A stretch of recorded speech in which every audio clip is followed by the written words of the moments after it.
Hello, my name is Sophia Sardella, and I'm back again performing some practice problems with you guys for our Basic General Chemistry 1 class. For this video, I'll be focusing on Chapter 5 of our curriculum, and the problem that the subject that I've chose to focus on for this video is going to be calculating the energy of a reaction. For this problem, you are going to need a calculator, a pencil or pen, a piece of paper, and then the periodic table. Just have that nearby. Once you have all those, we can jump in right to solving this problem. Okay, so let's jump right into our second problem. So our second problem says calculate the energy change of delta H in the reaction of 2FeBr3 equals 2Fe plus 2Br2. Our delta H is going to be negative 21.3. So this is going to be a two-part question. We have part A and part B. So in part A, suppose you have 52.1 grams of FeBr3. Will the energy be released or absorbed? So the first thing I like to think about in this equation is figuring out if it's an exothermic reaction or an endothermic reaction. So if we have a negative delta H, that is going to indicate that we have an exothermic reaction. That just means the energy is exiting the system. Since next, if we have a positive delta H, that just means we have an endothermic reaction, and that means the energy is entering the system.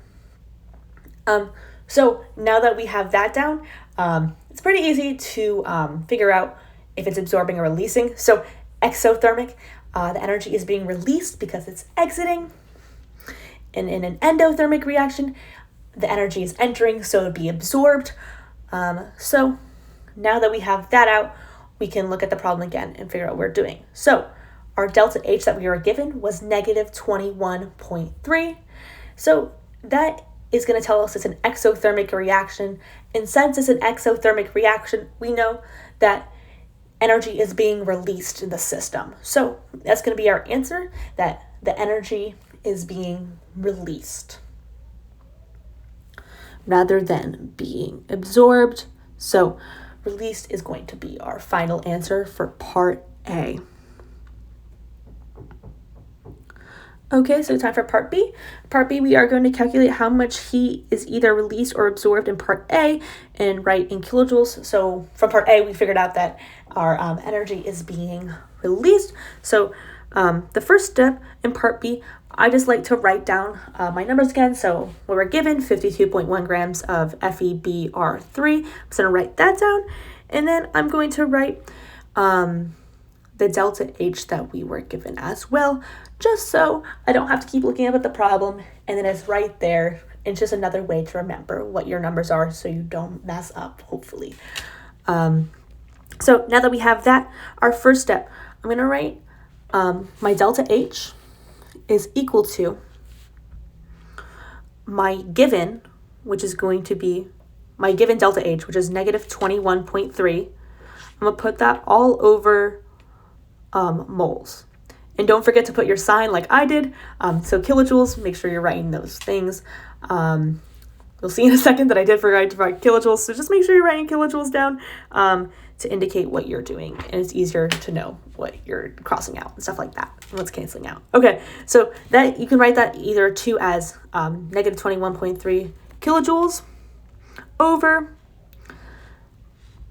2 moles of FeBr2, because in our original equation, we are given 2 moles of FeBr2 if you look back into our equation. So now that we have that written down, we can move on from there. And now we are going to find out what the molar weight of FeBr2 is, so we can do the rest of our equation.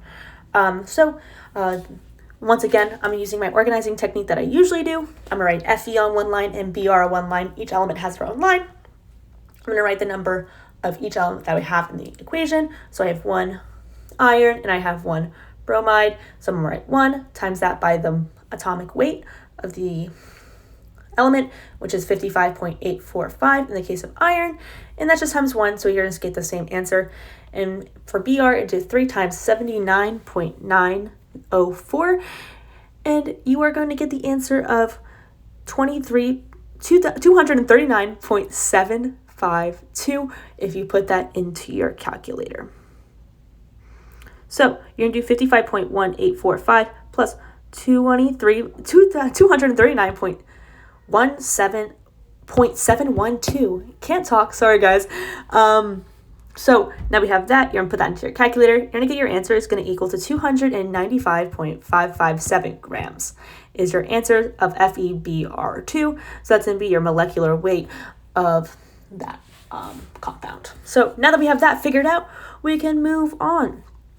So now I'm going to write 52.1 because that was our given grams of FeBr that they gave us, FeBr3 that they gave us originally. I'm going to times that by 1 mole of FeBr3 over the molecular weight that we just found in grams. So you're going to put 295.557 grams of FeBr3 at the bottom, so grams cancels out in the end. So now that we are here, we are also going to times that by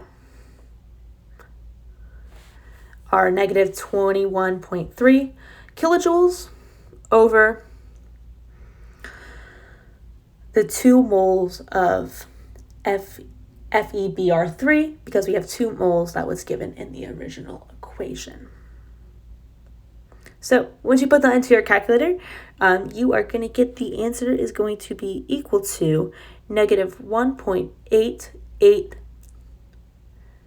kilojoules. Perfect. Good job, you guys.